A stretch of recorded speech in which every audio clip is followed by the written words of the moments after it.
asalaamaaleykum mbokk auditeurs yi déglu rajo télévision municipale de Dakar tey nag ki ñuy dalal mi ngi tudd professeur docteur Ibnou Taïma Sylla moom nag mën jàpp ni doomu daara la nekk itam booy Dakar nekk itam mën jàpp ni kaan ni ko booy di waxee américain doomu daara parce que mi ngi soxla ci dëkk bu ñuy wax Koumpentoum si ëttu diine jaar fa wala di fa jógee ñëw fii ci Ndakaaru fi nga xam dëkk bi nga xam mooy Sicap Liberté jàng itam di Sèye Diagne fa jógee nag dem wuti ay xam-xam ci àdduna parce que jaar na Montréal Tunis am nag ay diplôme yu am solo ci ay domaines yu pointu muy nag sos partem di soo nekk itam candidat à la présidentielle 2023 def nga xam mooy candidat déclaration de candidature am ci 30 septembre fii ci Grand Théâtre kon nag docteur Ibnou Taïma Sylla nga daal jàmm ci rajo municipale de Dakar. jërëjëf ñu ngi nuyu di sant di nuyu auditeurs yëpp leen di jaajëfal di defetlu liggéey bu rafet bi ngeen nekk di def. waaw ñu tàmbalee xibaar bi ak actualité ndaxte su yàggul dara FMI ak Banque mondiale dañu tenir les réunions annuelles donc fële ca Marrakech suñu ministre mi ngi fa woon mais yow bu ñu xoolee ce programme ce niveau bi nga xam mooy modèle de développement économique yéen a ni ci axe yi il faut que ñu xoolaat suñu diggante ak FMI ci yenn anam. waaw Iba loolu li nga wax doon dëgg la c'est vrai que FMI ak Banque mondiale suñuy partenaire dañu ko yàgg ci développement mais boo xoolee aussi ñoom seen contribution ci suñu développement léeg-léeg da ngay ne li ñuy gaañ mooy ëpp li ñuy dimbale parce que da ngay xool seen ñëw seen contribution day ànd ak ay conditions yu dul jeex. Et puis day am ay obstacles yu dul jeex te balaa sax ngay jot ci fonds yi nga xam ne moom la ñuy jagleel yow projet boobu nga xam ne moom nga ko bëggoon a def day fekk sax loolu problème projet boobu day c'est obsolète c'est-à-dire pertinence bi passé na donc je pense que war nañu xoolaat institution yi parce que institution yooyu li ci bëri boo xool analyser ko da ngay gis ni ñoom intérêt seen actionnaires yi li ñuy gën a protéger que intérêt peuple yi nga xam ne dëkk yi nga xam ne ñoom la ñu war a dimbali. donc loolu moo tax ma ne ñu xoolaat suñu taxawaay ak suñu coopération ak institution Bretton Woods yi di FMI ak Banque mondiale. mais ça ne veut pas dire aussi que dañu war a copier ak ñoom non absolument pas mais c'est-à-dire que il faut que ñu xoolaat ko et puis ñu mënee minimiser seen apport mooy gën man je suis de cette école de pensée bi nga xam ni dama yaakaar ni la coopération sud-sud moo ëpp solo. ci ñun moo ñu gën a dimbale parce que capitaux yi nga xam ne ñu ngi jógee ci ay Singapour ay Dubaï ay yooyu ñooñu am accès ci capitaux yooyu moo gën a gaaw comme ça projet yi nga xam ne moom la ñu war a defar yooyu dina gën a di projet yooyu ko mën a def à temps réel waaye ñeneen moom dañuy gaañ ci bëri.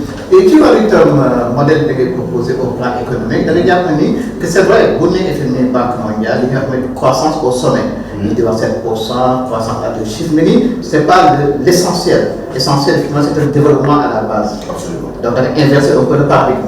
voilà c'est parce que pour man dama ne Sénégal dañuy soxla un nouveau modèle de développement c'est-à-dire il faut complètement un changement de paradigme ci ni ñu gisee développement parce que tey man yaakaar naa ni le fait que li anglais wax trickle down l'économie mooy jógee nga xam ne ci kaw lay jógee di law ñëw ci suuf économie boobu croissance doxut même ci tubaab bi sax doxu ko donc ñun bu ñu nekk téye ci loolu kooku dañuy dellu ginnaaw parce que man dama yaakaar ni yow par exemple nga ne croissance 12% nga def ren mais boo demee bu soxna si demee marché même problème lay am léeg-léeg sax du xam nu muy duggee yow léeg-léeg boo xoolee bu weer même problème yi ngay am waaw bon croissance boobu am na njëriñam donc pour man croissance économique balaa mooy am sens day fekk zone rurale ak zone périurbaine ñoom wax dëgg yàlla am nañu benn dynamisme économique bu dëgër bi nga xam ni pouvoir d'achat bi aussi du dégradé wu te su boobaa croissance boo mën a ci def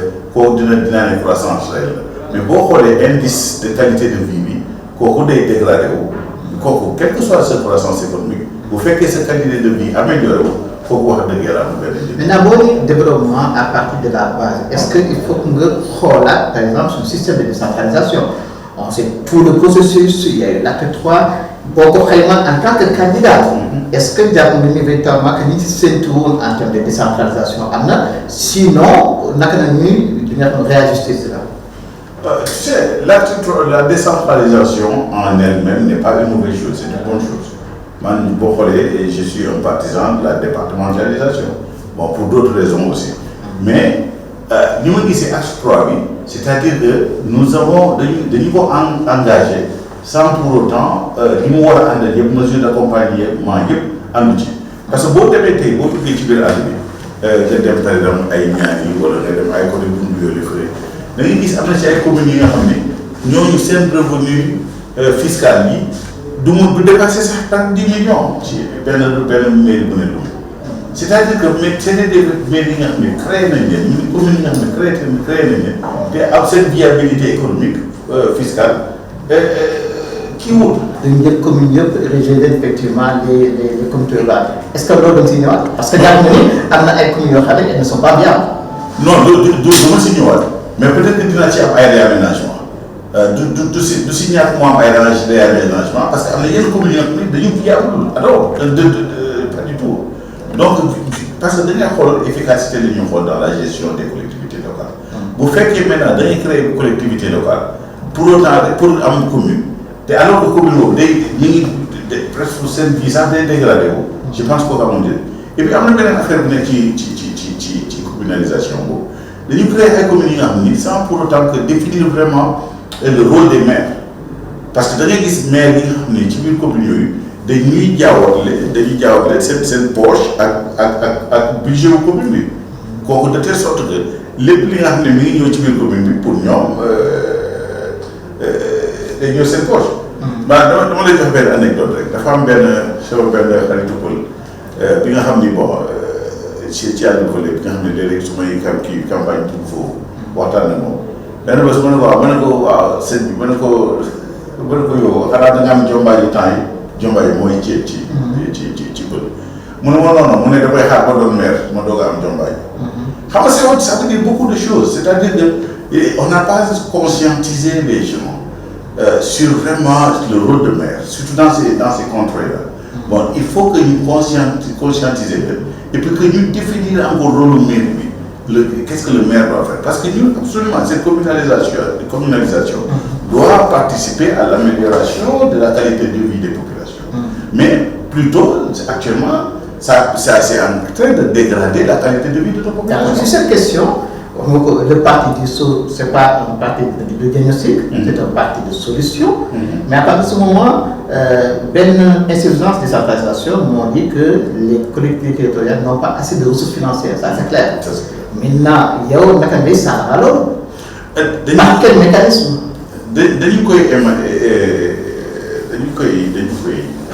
dañu koy réaménager waat am na yenn communes yi nga xam ni il va falloir que ñu rattacher leen pour avoir des communes beaucoup plus viables. Au plan financier, est-ce que naka ngay par exemple réformer la fiscalité locale par exemple?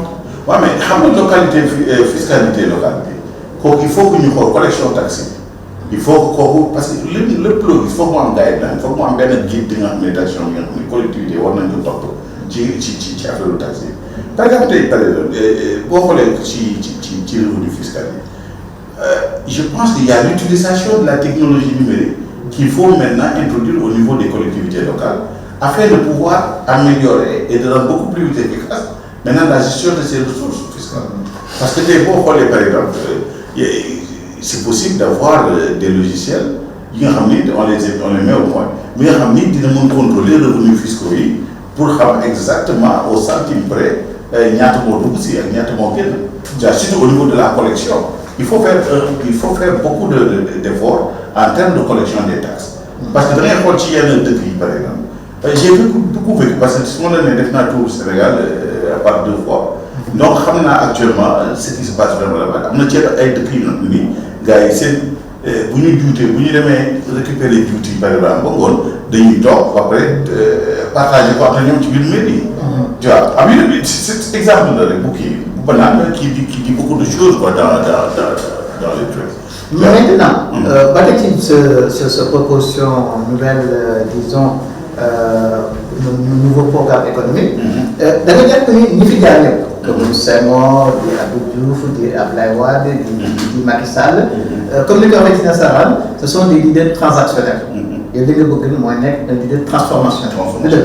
mais maintenant naka si ban yoon ngay jaar pour def loo xam ne wuute naa ñoom li ñu def. par exemple je donne un exemple concret. PSE. nekkoon nga par exemple le conseiller du président de la République ci wàllu crime numérique. mais quand même nee nga c'est un départ. mais quand même am na ay réserves par rapport au PSE yan réserve nga am.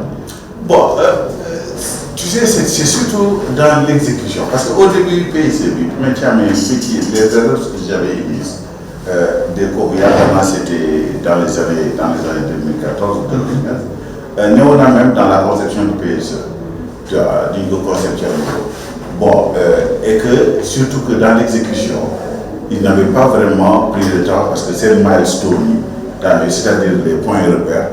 Nous avons dit dañuy ba nga xam ne par exemple doo mën xam ndax vraiment les objectifs que ñu ngi atteindre yaa ngi koy atteindre wala yaa ngi ci la bonne voie donc ba fi ñu koy yóbbu ñoom fi ñuy demee check point bi day fekk vraiment fekk affaire bi c'est trop tard wala bu fekkee loolu bu ñu recommencé waat du ñu recommencé waat bu bëri foofu ci benn loolu mais aussi on n'avait pas mis l'accent sur par exemple la transformation même de l'économie sénégalaise parce que tey addina bi c'est en train de bouger d'une économie de l'économie actuelle réelle du monde. C'est en train les nations se battent pour monter le niveau knowledge-based economy, c'est-à-dire des économies basées sur la connaissance. Et que le Sénégal ne faisait pas un pas vraiment vers ça. Et que pour moi, il fallait que vraiment qu'on soit agressif pour qu'au Sénégal, on soit les premiers en Afrique d'avoir un véritable knowledge-based economy. Mais que nous, de nous, ils vont penser que non, c'est de là, il faut beaucoup de théories, mais on va être beaucoup plus concret. D'abord par rapport à ce que nous mais je présume que tu devais reformer l'école sénégalaise. Donc, une nouvelle école sénégalaise, de mon contour aux positions. L'école sénégalaise, il faut une réforme. Bon. li may njëkk wax mooy parce que tey boo xoolee programme yi nekk ci biir école sénégalaise yi ñu jàngalee à l'université c'est des programmes yi nga xam ne sont dañoo obsolètes parce que c'est des programmes yi nga xam ne depuis dans les années 60 bon tey gos yooyu tey boo leen formé ci programme yooyu nga génne leen alors que les entreprises aujourd'hui n'ont pas besoin de ça les entreprises ont d'autres besoins yi nga xam ne c'est complètement en déphasage ak li booy jàng li xale yi jàng kooku c'est-à-dire que entreprise yi xale bi amul leen jël de telle sorte qu'on engagé. Je pense que ce qu'il faut faire maintenant, c'est mettre beaucoup plus l'accent sur les filières courtes et ciblées. Parce qu'il faut que nous ayons une collaboration entre l'entreprise, l'industrie et l'académique. Parce que l'industrie, nous avons besoin de nous. Concrètement, à part de l'école primaire, on oriente les élèves selon les aptitudes. Non, pas à l'école primaire. Mais au niveau du lycée, on doit pouvoir quand même canaliser les gosses pour aller dans les filières adéquates à ces aptitudes. Mais au niveau du il faut offrir aux gosses, aux enfants, aux jeunes, par exemple, des filières mais de bac plus 3, bac plus 2, bac plus 3. Ce sont des trucs qui sont ciblés dans un domaine particulier. Ils sont formés parce que filière on fait un pourcentage si les jeunes qui sont bien après leur formation moi ñi nga xam ne ci école de formation ñoo ci donc je pense que ça nous donne. Mais pourtant actuellement le président Macky Sall depuis longtemps il a lancé un processus dans ce sens. Bon les filières. On ne peut pas dire que l'État a failli là-bas à 100%. Mais ce qu'on doit dire, qu'il y a beaucoup de choses à faire. Il y a encore beaucoup de choses à faire. Et je pense que ça doit vraiment rentrer en synchronisation avec cette dynamique de création d'emplois pour les jeunes. Parce que, par exemple, moi, ce que j'aurais fait, j'aurais axé les jeunes beaucoup plus sur les technologies numériques. Parce que c'est là où va le monde. Parce que quand vous regardez aujourd'hui, par exemple, l'économie mondiale, nous avons 16% de contribution de la technologie numérique à l'économie mondiale. Et que le pourcentage de bon léegi au Sénégal nous sommes au niveau de 6-7%. Je pense que dañ ko war a yokk dañ ko war a accélérer ba nga xam ni technologie numérique bi mën accroître te technologie numérique bi tey moom moo ñu mën permettre ñu mën tey créer 50 000 à 100 000 emplois par année. Maintenant, concrètement, on se met à la place des Sénégalais. Un candidat qui vient, qui leur propose son projet de société, mais nous, actuellement, l'union sociale, on est loin de nous. Absolument. C'est concret.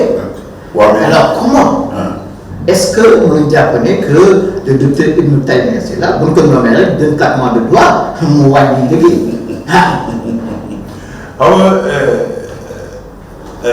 addina lépp loo gis xam-xam moo yore lépp tu vois te gis ñun par exemple nous sommes des ingénieurs tout comme le président d'ailleurs c'est-à-dire que on est guidé par un thinking process benn mode de pensée bi nga xam ne c'est beaucoup plus axé sur les solutions que sur ce diagnostic. Bon li ma gis tey par exemple pour améliorer la qualité de vie des populations. Moi, il y a une chose qui est très simple, c'est-à-dire on crée un programme, c'est un programme d'aide, par exemple, aux jeunes et aux femmes. C'est-à-dire que quand vous regardez aujourd'hui le budget du Sénégal, vous avez 6 000 milliards comme budget. Bon, maintenant vous avez combien de départements? 45 départements du Sénégal. Les 45 départements, c'est beaucoup de départements. Vous aussi injecté pour 2 milliards par année en termes de crédit sans intérêt pour les femmes et pour les jeunes, pour les soutenir dans leurs activités entrepreneuriales. Je pense que quand vous le faites sur 10 ans, vous avez injecté dans ce département 20 milliards. Et je ne vois pas aucun département au Sénégal où on va injecter 20 milliards en termes de crédit sans intérêt aux jeunes et aux femmes et que ça ne crée pas un dynamisme. Sauf que l'effet n'est pas immédiat. C'est une solution peut-être à moyen terme, à court terme. Non. Parce que l'urgence, m'ont dit, warning de vous donner. Mais l'effet c'est pas immédiat. Je suis tout à fait en porte-à-faux avec ça. Parce que il y a des jeunes qui par exemple, ils veulent faire du maraîchage, ils veulent faire du jardinage. Ça ne va pas attendre 2 ans, 3 ans. C'est en l'espace de 6 mois, vous commencez à me rentabiliser ce projet. Mais aussi, il faut prendre aussi des mesures sur accès des mesures immédiates, par exemple, comme tu vois.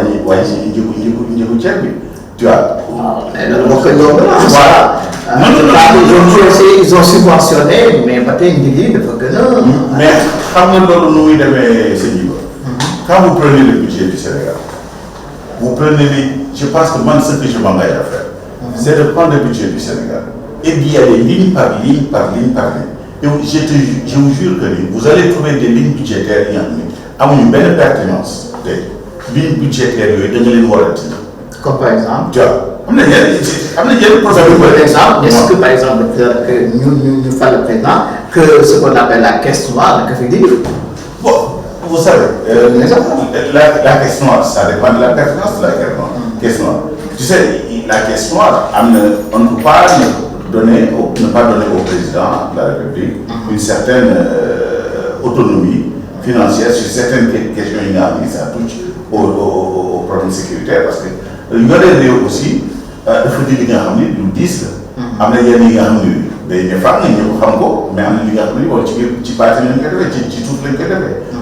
pense que la caisse noire, ça a sa raison d'être, mais jusqu'à un certain montant. Je pense qu'il faut que nous calculions, optimiser. Je pense que donc peut-être nous pour mais je peux dire que quand même on doit limiter quand même cette caisse noire. Mais une caisse noire, je pense que c'est quelque chose de bien nommé. Parce que il y a tout un truc qui va s'y mettre. Parce qu'il y a des besoins sécuritaires. Parce que quand caisse noire, nous avons le président de pour qui clientélisme. Mais des fois, il y a des questions d'intérêt de sécurité nationale. C'est le fait que ma question, que nous motivons, c'est le fait que d'avoir mis des rôles budgétaires, leur amener que nous mettre en cause. Je pose effectivement cette question-là. Parce que même les budgétaires, je pense que nous avons des experts aujourd'hui au yu xarañ tu vois des économistes yu xarañ des sociologues yu xarañ tu vois ñi nga xam ni liñ bi mën nga leen teg dugal leen ci leen jox leen budget bi ñu xool ligne budgétaire yi yan moo ci am pertinence ak yan moo ci am pertinence. su ko defee ñi nga xam ni amuñu pertinence ñu dindi leen te je vous promets que ni vous allez faire des économies de plusieurs dizaines de milliards voire des centaines de milliards yooyu mën nga ko réaffecter maintenant à d'autres publics yi nga xam ni yooyu beaucoup plus am impact sur la qualité de vie des populations. léegi c'est vrai que daañu amaat bu amee tendance d'espace rek moom mooy ce programme de développement donc économique mais ñu ñëw ci deuxième point deuxième pilier moom mooy réaménagement de l'architecture institutionnelle. J'étais un peu surprenant parce que dans un entretien bi nga ak Télé Sud pourtant da nga effectivement que nous avons un pays stable et que nous sommes fiers de nos institutions donc mu ñëw boo ñëwaatee nii effectivement il faut réformer daf may xaw a jaaxal. Bon, je le parle tellement. Non, c'est vrai. Effectivement, je me rappelle avec Ahmed Barizo, j'avais évoqué ça. Bon, il faut savoir dans quel contexte j'avais dit que nous sommes fiers. Nous sommes fiers de la stabilité du Sénégal. Et nous sommes fiers des présidents qui et des institutions. Je reprends. La président qui nous nous sommes fiers d'eux parce qu'au moins ils ont réussi à maintenir quand même un pays avec des institutions. Mais maintenant, ce qu'il faut faire maintenant, est-ce que ces institutions-là, ces institutions répondent à nos besoins d'émergence et démocratique et économique? Je pense qu'il faut réformer ces institutions. Parce que ces institutions, ils ont été hérités de la colonisation, qui, à ces institutions, sont basées sur le vécu les Français et l'autre après la 5e République, moi, il est institutionnel. D'accord. Vous savez, une institution, comme nous connaissons, ça veut dire que souvent, beaucoup de gens des mais avec proposition, c'est très concret. Parce que c'est une partie du parti diagnostic, mais on peut faire quand même un diagnostic. Les mieux pour cette demande, pour le système sénégalais, il y a ce qu'on appelle un hyper-présidentialisme. Donc, le pouvoir, pratiquement, le président des Goumi, maintenant un monarque. Mais du côté Bobo, là, je pense que il faut créer quand même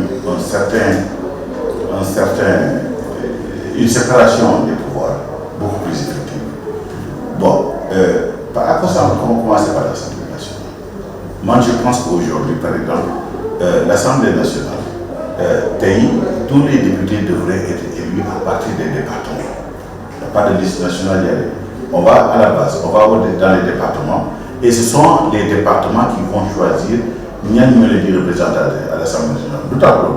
Parce que par exemple, quelqu'un sur la liste nationale, il n'est même pas imprégné des réalités, il n'est que terrain. Mais par exemple, dans une ville, par exemple, comme Tambacounda, tu vois, et maintenant, ces populations, nous représenter l'Assemblée nationale, ils vont voir la personne qui comprendre ses besoins, comprendre pour nous défendre l'Assemblée nationale. Tandis que beaucoup de liste nationale, il est député, et il est au bon pouvoir du président. Mais là, est-ce que pas parce que bon, la liste nationale, c'est important. Liste nationale, liste départementale proportionnelle, m'ont dit au moins Dieu sauvegarde effectivement la nation sénégalaise. C'est-à-dire ça, cette cohésion nationale. Maintenant, bon, département, quelque part, est-ce qu'il y a un liste régionalisme? Non, absolument pas. Écoutez, ce système parlementaire, on ne le voit pas tout dans le monde. C'est-à-dire que ça permet d'avoir que les parlementaires soient beaucoup plus proches de leurs concitoyens. Mais maintenant aussi, ça permet aussi aux parlementaires de s'imprégner des réalités de leur contrée. Ce qui n'est pas le cas maintenant. Et puis, les listes nationales, comme des présidents, pratiquement une mainmise sur l'Assemblée nationale. Parce que maintenant, le député, pour être élu à partir de son département, maintenant, c'est-à-dire qu'il va négocier les projets de loi en fonction des intérêts de son département. Parce que le député, il est à l'Assemblée nationale. C'est pour voter des lois qui sont dans l'intérêt des populations. Donc vous faites que donc vous dites que nous liste nationale président bon jël fële bon xam sax qu'est-ce que ça veut dire les intérêts du pays bon nga teg ko foofu député Assemblée nationale des président va les signer parce qu'il faut que l'Assemblée nationale joue son rôle, c'est-à-dire celui de challenger l'exécutif mais pas de créer un blocage. Parce qu'il faut qu'on comprenne cela. Parce qu'il faut une maturité aussi du personnel politique. C'est-à-dire que l'Assemblée nationale n'est pas là pour bloquer le président de la République, mais pour challenger et pour demander, poser des questions afin qu'on puisse avoir des lois beaucoup plus conformes à nos intérêts. D'accord. Donc, moi, par exemple, on a une affaire c'est-à-dire au niveau maintenant de la durée du mandat, nous sommes en train de réfléchir sérieusement sur la possibilité d'établir un mandat unique de 7 ans. Parce que quand vous donnez un mandat unique de 7 ans, vous avez une année pour démarrer vos projets, pour mettre les choses, pour que vous commencez à rouler. Vous avez 5 ans pour dérouler tous vos projets, pour implémenter. Et c'est pas antidémocratique. Non, c'est pas antidémocratique. Non, attends. Dangay fal nit pendant 7 ans, mais est-ce que nous jàpp ni kii kat liggéey na dafay fal. Voilà, écoutez, tout ce que nous allons faire, tout ce que nous allons faire qui touche à la Constitution, nous allons passer ça par référendum. Parce que ce qu'il faut faire maintenant au Sénégal, c'est essayer d'avoir une constitution béton, bien ramenée. Vraiment, ça va prendre beaucoup d'efforts. Mais pourquoi limiter pour limiter un mandat de 7 ans, un mandat unique, alors que vous appelez que dans la gestion de l'État, 7 ans c'est très rapide. Non, 7 ans c'est vrai. Mais écoutez, nul n'est indispensable au bon fonctionnement du pays. Nul ne n'est pas indispensable, quels sont les bon. Pour dire parce que lui, que 7 ans, il faut liggéey peut-être effectivement dëkk bi suñu réew sur de bons rails, mais pourquoi avoir ce moment là? waaw mais gis nga dëkk bu nekk dafa am charte. loo gis ci àddina dafa am charte. Foog ñu teg ay charte boobu rek yow li ngay wax nii c'est pour benn cas bi nga xam ne c'est isolé, c'est exceptionnel. Tu vois parce que boo dee par exemple bu fekkee askan wi bëgg nañu mu des. démocratie mais non waaw bu fekkee askan wi bëgg nañu des. waaye démocratie loolu mais xam nga sëñ xam nga li xew aussi démocratie bu ñu ko bëggee jël di mu mel il faut que dina xaw a doy waar bu ñu ko bëggee jël tel que di ko tubaab bi di ko dundee na xam nga su nee na ni il faut que ñu am une certaine spécificité. C'est vrai que par exemple nos institutions ils ont fonctionné tant bien que mal avec beaucoup de faiblesses. Tu vois, mais quand même ça, ils ont survécu. Mais je pense qu'il faut renforcer ça. Parce que c'est bon pour les pays. Un problème majeur au niveau du Sénégal, c'est l'affaire du mandat. C'est un débat, c'est pas un débat, c'est un faux débat, c'est un vrai débat. Mais je pense qu'il faut clore ce truc-là une bonne fois pour tout et on passe à autre chose. Parce qu'aujourd'hui, parce que bon pour les pays, quand les journalistes, quand vous prenez tous les débats, par exemple au niveau des télévisions ou des radios, vous voyez 80% ou 75%, ça se passe sur l'affaire élection. Alors il y a des questions beaucoup plus pressantes. Il y a une opposition avec le pouvoir, mais que des affaires au modèle de développement économique, naka la dañuy amee taux de croissance bu baax naka la est-ce que croissance bi est-ce que ñu ngi yegg ci ñëpp loolu moo war a doon débat bi mais débat bi yëpp dañ koy jël concentré ko ci affaire ay élections yi kenn xamul foofu dañ ko war a teg ginnaaw. Maintenant proposition bi nga wax ci assemblée c'est vrai que c'est important mais ça règle une partie du problème parce que je dis que la problématique moo di les pouvoirs exorbitants du président de la République. Maintenant li nga wax ça participe du contrôle de l'action du gouvernement. Mais réglez-vous toujours les ramons alors. Oui, mais les pouvoirs importants du président. Les pouvoirs importants du président. Exactement. C'est comme ça. Il faut aussi, parce qu'une fois que vous arrivez à séparer l'exécutif du législatif, l'exécutif n'a plus de mainmise sur l'exécutif, sur le législatif. Comme ça règle beaucoup de problèmes. Nous avons encore créé, par exemple, une indépendance entre l'exécutif et le judiciaire. Excusez-moi. Parce que sur cette question de l'indépendance de la justice, maintenant, qu'on donne la possibilité aux magistrats d'autosaisine sur certains dossiers. Nous demandons d'autosaisine, nous demandons d'autres dossiers. Justement. Mais est-ce que, en fait, bu ñu suivre ce logique. Est-ce que vous avez que d'accord pour le président de la République de présider maintenant le Conseil supérieur de la magistrature? Bon. Pour être cohérent avec une non. Il faut que la magistrature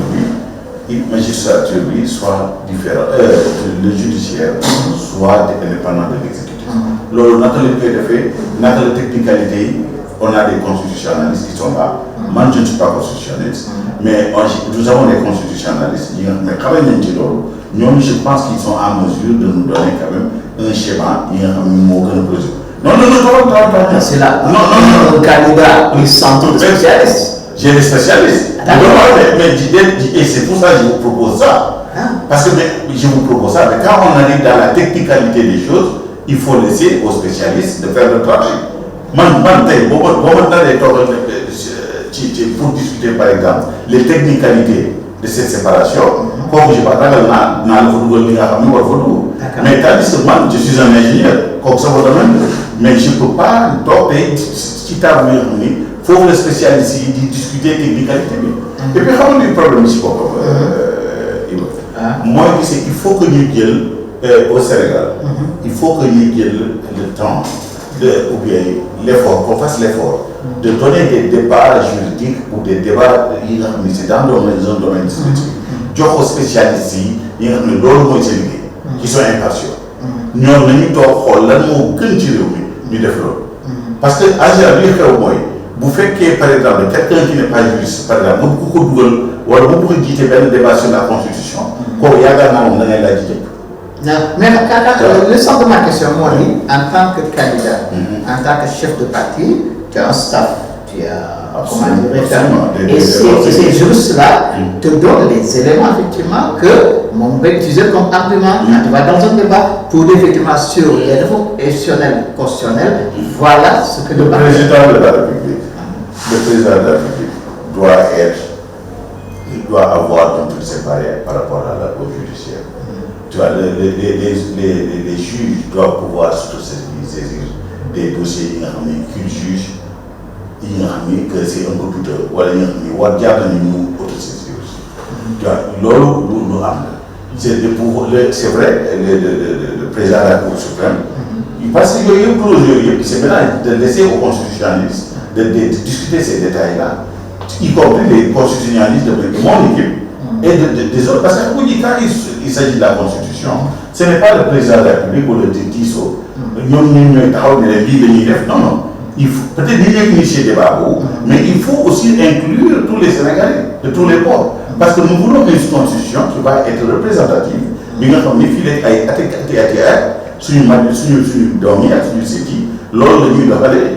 Donc, il y a quand même un président, il dit équipe, mais il décide de lui. Non, il faut que ça soit un débat bien amené, un débat de société, pour moi, quelque chose de plus représentant. Quand il y a une radio municipale de Dakar, il y a un docteur Ibn Taï Massila, on a candidat à la présidentielle. Les lois qui se partent d'ISO ne créaient qu'en 2013. Donc, juste après l'accession du président de la République à l'administration supérieure Macky Sall. Mais à un moment donné, il y a un côté opposition. Après, nous rejoignons Benno. Pourquoi? Je n'ai jamais été membre de Benno. Donc, nous rejoindre. Donc, rejoindre Macky Sall. Est-ce que, comme je ne veux pas utiliser le terme, mais quand même, à un moment donné, vous étiez très critique vis-à-vis du régime, avec les rejoindre Macky Sall. Bon, vous savez, je ne vais pas. Il faut qu'on puisse comprendre la politique. Quand vous partez par exemple, je donne l'exemple de l'Allemagne, vous allez voir des fois que la droite, avec l'extrême gauche, par exemple, s'allie un temps bien donné pour travailler sur un programme bien donné et puis continuer comme ça. Bon, c'est politique là, parce que politique continue à exister sur beaucoup là, mais ça ne veut pas dire que vous êtes des ennemis. Mais c'est-à-dire que tu n'es pas mais ni ko gisee ak keneen ni ko gisee bokkut donc léegi nañu xool naka la ñuy liggéey loolu pour loolu jaar yoon bon bref man ak président bi j'ai effectivement, j'étais de l'opposition où je suis. Bon, on m'aurait qualifié. Mais j'ai toujours été un centriste, j'ai toujours été quelqu'un qui était réaliste dans ses critiques. Je ne critiquais pas le président personnellement, ça ne m'intéresse pas, parce que la personne du président m'intéresse pas. Mais j'ai critiqué beaucoup plus l'action gouvernementale dans certains domaines. Bon, maintenant, là, le moment qu'il dit, par exemple, à travers le président Macky, c'est parce que le président Macky m'a sollicité, parce que sur la base de mon expertise, dans le domaine de technologie, et il a voulu que, quand même, je puisse aider, pour agrandir l'écosystème numérique au Sénégal, pour bâtir une économie numérique. Bon, ça, je dois le laisser sur ça, parce qu'il a eu la grandeur d'esprit de prendre, bien que je sois à ses côtés, de garder mon parti et d'agir toujours dans le cadre de mon parti, sans pour être dans Benno. Donc, il a voulu que je travaille quelque chose dans l'intérêt du Sénégal. C'est ce que j'ai fait. Et c'est ce que je continue de faire. Donc, ça veut dire que le fait de travailler avec le président de la République, ça ne veut pas dire que je suis 100% comptable de ce qui se fait là-bas. Bon, parce que moi, non, parce que on peut dire à moi, mais c'est bilan, voilà. Mais il va amul kenn ki nga xam ne tey bu ki te di patriote ñu ñëw ne le président ñëw ne écoutez, il y a ce domaine de la technologie numérique, on a des problèmes là-dessus, on veut que ça avance, mais vraiment bëggoon na ñu ñëw dimbali nit, vous venez, vous êtes dans mon cabinet, vous me conseillez sur ça.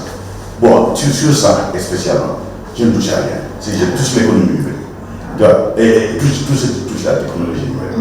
Et comme tey man je me vois mal. Je travaille avec les Rwandais, je travaille avec les Ivoiriens, je travaille avec les Chinois, je ne vois pas pourquoi je ne vais pas mettre cette expertise au service. Un bilan qui ne peut assumer de manière partielle, de manière sectaire, comme un bilan il est global. Et le bilan de Macky Sall, beaucoup de Tchilgo, Macky Sall, bon, il faut l'assumer. Non, vous ne pouvez pas faire ça. Vous ne pouvez pas me faire assumer quelque chose. Non, mais madame Demoulet, pour conseiller que tu vas voilà, t'as commencé. Non, de ma collaboration avec le président Macky Sall dans le domaine du numérique, je l'assume. Ma décision, prendre la décision d'aller conseiller le président sur le domaine du numérique, je l'assume. J'ai fait des résultats que j'assume aussi. Mais même pour non, je n'ai jamais été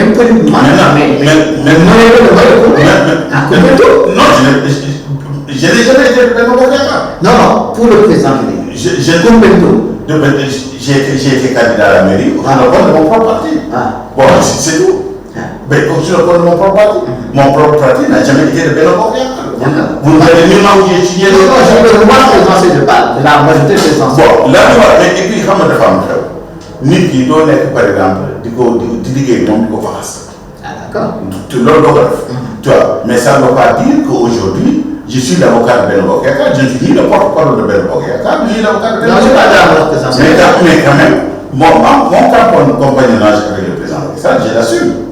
Tu vois, et si c'était à refaire, je l'aurais refait encore. D'accord. Maintenant, nous avons dit ce candidature, au moment, je reprends vos mots, ce qualifié, c'est-à-dire que atelier nga am pour ñu defal président kenn naka doo am nga xam-xam bi deux bi am nga xame c'est-à-dire que xam yu bari effectivement même suñu bari am nga xam-xamuñu la mais beneen bi nga mu insisté beaucoup sur l'intégrité ba mu jub maintenant bu ñu xoolee ce parcours politique muy jàpp ni bon c'est pas aussi fameux autant ce CV au plan professionnel il est très long mais ce CV au plan politique c'est squelettique, c'est-à-dire que même cette élection comme Koumpentoum en tant que candidat mais dana fa gagné. waaw mais d'accord xam nga quand élection lui compte mooy résultat yi bon je l'assume je suis d'accord j'ai été battu là-bas avec 59 voix te li ñu wax loolu yàlla ko nangu ko bu mu ci dugg ci daay yooyu avec 59 voix de différence kooku moo ci kii mais xam nga tey xam nga loolu moo ñu gàllankoor moo ñu yóbbu fi ñu nekk tey c'est-à-dire que on n'a pas besoin de quelqu'un qui a un CV politique très long. Un CV au plan professionnel très long. Non. C'est des politiques. Un CV politique long. Parce que tu sais, aujourd'hui, l'industrie qui marche le plus au Sénégal, c'est la politique. Et alors la politique ne crée pas de la richesse, ça détruit la richesse. Donc moi je pense que avoir un CV professionnel long, qui est très riche, nous, avec le peu de background politique, l'autre bon du Sénégal. Parce qu'on a besoin aujourd'hui de technocrates. On a besoin aujourd'hui des gens qui vont voir les problèmes qui se posent au Sénégal et les solutionner. Tu as payé pour une unité, technocrates et une sorte de d'accord, mais la réalité politique est là. D'habitude, effectivement, donc au Sénégal, souvent, nous avons une absence, nous avons une fief politique. D'accord. Je vais avoir la réaction que le citoyen lambda. Il dit que, mais qui nous sommes gagnés de Sénégal. Mais de il y a un président qui a dit le niveau d'orat, il y a un président. Comment être président de la République, c'est aller vers un peuple et de leur présenter votre programme politique. Et de votre programme politique, vous voulez une offre politique, vous voulez doyer. Ñu ne kii la ñuy jox mu essayé loolu mooy nu mu tudd élection présidentielle mais doo ne par exemple gars yi dañoo mairie bu Bantu donc mënta gagner Sénégal parce que xam nga yan circonstance moo fa daw ak foofu nu mu doyee. mais dama bëgg a indi débat bi feneen. débat bi ce n'est pas est-ce que kii politicien la wala politicien wala day na wala am na boor ce qui est important mooy kii est-ce que les problèmes du Sénégal est-ce qu'il les comprend, est-ce qu'il est capable de poser les diagnostics et est-ce qu'il est capable d'apporter une vision qui va gérer tous ces problèmes et est-ce qu'il est capable aussi de procéder à l'exécution de cette vision. Est-ce que parce que le problème yëpp c'est la xam nga léegi bu amee vision il faut que mu mën ko exécuter te bu ko mënee exécuter yi il faut que exécution boobu mu am rigueur loolu la ñu soxla tey Sénégal. mais on n'a pas besoin de leader bi nga xam ni day romb jëpp ne boo day gagné élection yi non soo ko naa besoin aujourd'hui c'est quel parce que tey bu ñu falee politicien lañ ko fi rek mais lan lañ fi def c'est un problème qui nous pose. pour tey seen réew mi ñoo ko nag du politicien du ñu ñëpp ñu jooy. waaw donc nañu indi tey technocrates yi nga xam ni vraiment ñoom ils sont capables de tacler des problèmes et d'amener des solutions. mais pour arriver à cette défaite à compléter une élection est-ce que c'est pas beaucoup de frustration parce que au nom du développement à la base quand même je sais que des actions sociales en solo ci village yëpp et puis que bon même boo ko waxul tu espères en tirer des dividendes politiques mais maintenant est-ce que loolu bu tax de frustrer par rapport à votre défaite. non xam nga frustration xam nga dama di. surprise. bon surprise dama xam nga Iba xam nga nguur yàlla koy joxe yow da ngay ut rek yàlla da moo xam nga koy jox il peut le donner à quiconque. élection am na j'ai déposé ma candidature yow yëkkati naa sama loxo def naa sama offre politique à la commune de Koupentoum kenn kii gagné. xam na ni mu gagné moom ak yàlla xam na ni ñu gagné kooku je n'entre pas dans ces détails bon nee nañu. sauf que insinuation non nee nañu ne moo gagné bon d'accord naa ne moo gagné parce que loolu je suis républicain jusqu'au bout des hommes je l'accepte et je passe à autre chose.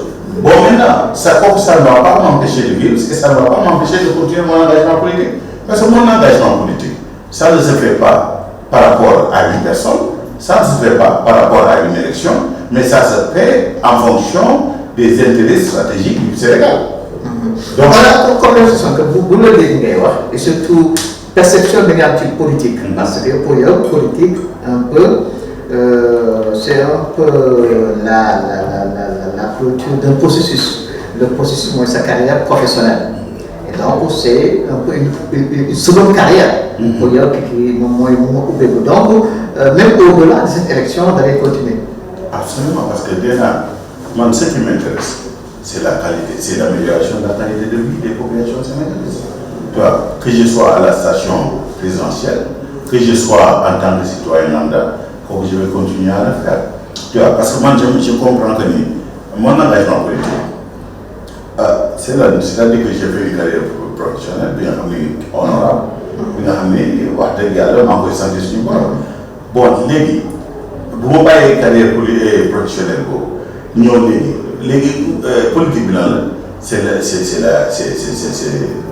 le service public. Donc pour moi, en ce moment, j'ai acquis d'expérience, beaucoup d'expérience, que je pense que je pourrais transférer cette expertise dans le domaine de la République. Voilà. Mais maintenant, c'est vrai que nous avons toujours cette chance et peut-être à tout handicap, nous avons les parrainages. Mais d'habitude, nous avons un parrainage, ils ont un appareil voilà, politique très très dynamique, ils sont implantés partout. Est-ce que c'est votre cas? C'est vrai qu'on n'était pas très prolifique sur les médias. Mais comme depuis 2014, nous avons nos cellules que nous avons implantées partout. Dans toutes les 14 régions du Sénégal, nous sommes là-bas. Dans tous les départements, nous sommes là-bas. Sur le coordonnateur régional Yankee, sur le coordonnateur départemental Yankee. Bon, c'est vrai qu'il y a certains secteurs où nous sommes beaucoup plus présents que d'autres. Mais je pense que nous avons réussi un maillage du territoire. Bon, nous ne sommes pas du genre de tout le temps, petit plateau. Mais nous sommes en train de travailler sur le terrain. Et sur le côté parrainage, comme on a les autres qui nous a permis quand même de progresser dans les parrainages comme il faut. La dernière fois que j'ai regardé les tendances, bon, nous sommes vraiment plus que l'ignorer, que nous sommes. Donc bon, ici ça me supporte. D'accord. De théoriser le développement à la base, mais beaucoup de vendre aux populations, mais il y a un exemple concret. Je dis que depuis Bingé, est-ce que un modèle micro, au niveau micro, pour les cas, c'est viable que un résultat tangible? Oui, mais parce que le développement à la base, la compétition, on va faire. D'accord. Si on avait gagné la mairie de Koubandoum, mais aujourd'hui, par exemple, rien que dans le département de Koubandoum, nous avons procédé par exemple à la formation dans des femmes et des jeunes dans divers domaines. Une période de plus de milliers et quelques. Tu as des unions après, pour les financements, dans le secteur qui évolue. Bon, bon, quand vous partez ici dans la banlieue de Caroise aussi, nous avons aussi ce même programme. Quand vous partez en Casamance aussi, nous avons aussi ce même secteur c'est la même chose qui continue. Donc, c'est-à-dire que nous sommes développement à la base. Nous avons gagné l'élection, nous sommes très définis. Parce que c'est le but même de notre engagement politique. Donc, comment nous continuer. Bon, il y a beaucoup de faire comme par exemple, j'avais gagné la mairie de Kobato. Les clients, ils vont théoriser, mais bon, il y a le donc il faut faire le travail autrement. Donc, nous sommes en train de le faire autrement. La RTND devrait ouvrir un peu antenna, on a 2 minutes pour délivrer effectivement un message. Bon, vraiment, rafetlu seen invitation bi vraiment di ci kontaan lool dina jërë ngeen jëf te di leen jaajëfal bon xanaa di wax auditeurs mais actuellement Sénégal dafa toll fi nga xam ni tey ci benn à la croisée des chemins si c'est le vraiment choix bi ñu war a def ren choix bu crucial bu existentiel choix boobu moom mooy dicter suñu avenir donc suñu avenir sët te yaakaar naa ni fu ñu toll tey soxla Sénégal soxlatul politiciens yi nga xamante carrière mais Sénégal tey dafa soxla ay technocrates yi nga xam ne mën nañu teg diagnostiquer problème Sénégal ba pare daal di ko indi vision bi nga xam ne mooy méngoo ak loolu te vision boobu aussi ñu xam ne ñu koy exécuter ak ni ñu ko war a exécuter mais nga xam ni askan bi dina ci gis bopp parce que tey mbir bi fu mu toll nii tey Sénégal yegg na fi nga xam ne dañu xool ne ñun lépp lu ñuy def lii wolof naan ne pour ñay dee xay xel na boor doom jaa tax ñun bu ñuy def tey lépp lu ñuy def tey doo suñuy doom ak suñuy seet boo tax ñu koy def donc tey bu ñu jël réew mi teg ko ci ndoxu politicien de carrière yi tey ñu ñuy delloo fi nga xam ne foofu la ñu nekkoon waaye plutôt nañ ko jox ñi nga xam ne war nañ ko mën a yore war nañu mën am ay idées yu bees indi changement yi nga xam ne moo war ci réew mi parce que réew mi tey dafay soxla changement te du changement bi nga xam ne si biir système bi la war a jógee waaye si changement bi nga xam ne ñi nga xam ne ci biti la ñu nekkoon observé ko gis faïence yi ak défaillance yi ñooñu ñoo mën indi solution yu adéquate pour système bi mën dox donc maa ngi leen di jaajëfal di leen nuyu di leen sant. kon nag jërëjëf doon suñu invité docteur Ibnou Taïmiya Sylla nekkoon ministre conseiller président de la République ci wàllu économie numérique nekk itam candidat déclaré à la présidentielle de 2024 micro Ibrahima Mbodj technique Aliou Gomis et toujours pour ce qui est de la vidéo El Hadj Ndaw Kassé jàll di leen jaajëfal bu baax kon moo di leen jox di tey incha allah beneen àjjuma seen émission détail politique.